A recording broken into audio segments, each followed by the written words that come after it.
está atento ao que está acontecendo ao seu redor e pode cair na sua prova de vestibular? Eu sou a Prof. Elê Lopes e esse é o programa Diálogos Sociológicos.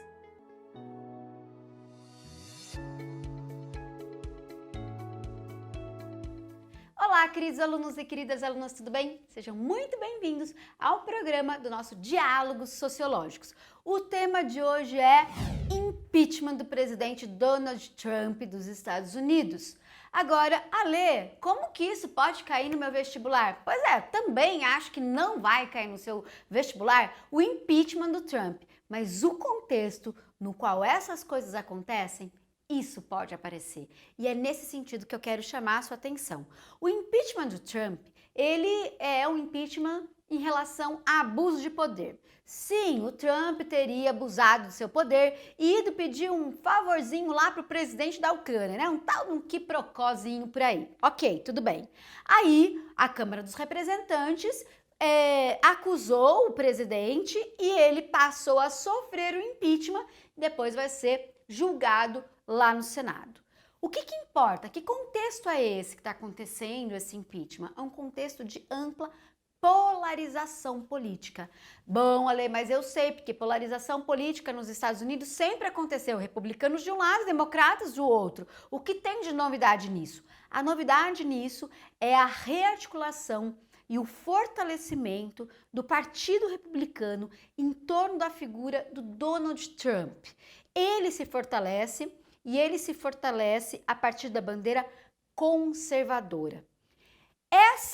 Esse fortalecimento do Trump dentro do Partido Republicano, com esta bandeira conservadora, na verdade, é mais um capítulo da rearticulação das forças conservadoras no mundo todo, né? E esse conservadorismo, ele não é só um conservadorismo, porque as ideias conservadoras, elas existem há muito tempo, elas são parte da construção do amplo leque de ideologias políticas existentes no mundo ocidental, né? Sobretudo se a gente pensar na Inglaterra, né? Que é um berço importante das ideias conservadoras.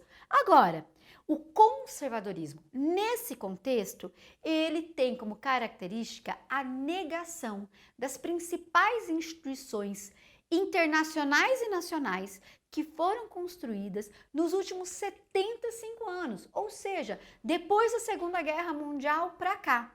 A ironia é utilizada, as redes sociais são utilizadas, né, para fazer um diálogo mudo e que, de certa forma, acaba gerando um processo de esvaziamento político de toda uma arquitetura nacional e internacional construída nas últimas décadas. Então, essa polarização, ela não é simplesmente um fla-flu, ela não é simplesmente de um lado A e do outro lado B, ou como se diz no Brasil, do lado dos coxinhas, do outro lado das mortadelas. Não se trata disso, não se trata de duas posições, mas do conteúdo delas, né? Então, a questão da polarização nesse contexto histórico tem no impeachment de Donald Trump um fortalecimento desse campo conservador. A rearticulação desse conservadorismo está nas propostas do Donald Trump. A construção do muro, a guerra contra a China, a guerra comercial contra a China, tudo isso é um elemento que marca a política do Trump, American First, ok? Então é uma doutrina, e é uma doutrina conservadora. E o que a gente observa nos Estados Unidos? Que essa doutrina conservadora, que essa bandeira rearticula e fortalece o Partido Republicano. E dentro do Partido Republicano, sem dúvida nenhuma, a figura do Donald Trump. Então veja, é um capítulo de um contexto mundial que você deve levar em consideração para a sua prova. Outro elemento que você deve ter em conta também é o papel do impeachment nesse contexto que a gente está vivendo. Já lá nos Estados Unidos, os pais federalistas, que a gente chama, que são os fundadores das teorias republicanas, como, por exemplo, Madison e Hamilton, eles que estavam lá escrevendo como é que tem que ser uma república, cara, ninguém sabia como tinha que ser uma república.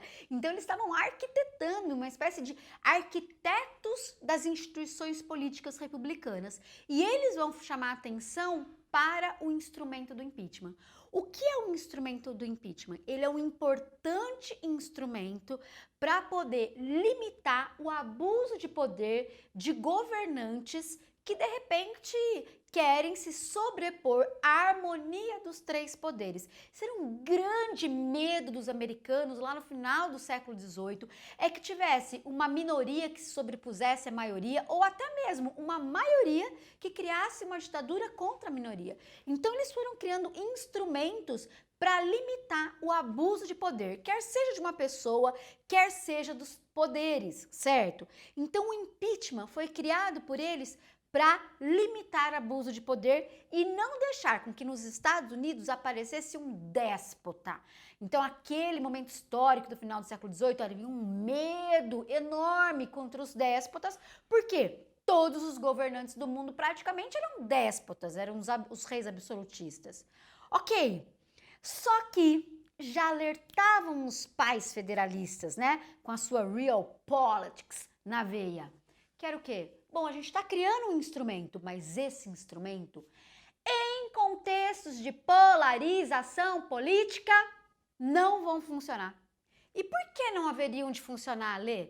Justamente porque quando há polarização, esse instrumento, que deveria ser uma espécie de instrumento sagrado da República, perderia sua função e viraria um verdadeiro joguete na disputa entre os partidos políticos. Então, Hamilton e Madison, eles chamavam a nossa atenção para o perigo que eram os partidos, mas também para o perigo que eram os instrumentos da democracia, os instrumentos da república. Ele falava, os instrumentos da democracia, os instrumentos da república, se forem utilizados por conta das paixões políticas, não chegarão ao seu objetivo final.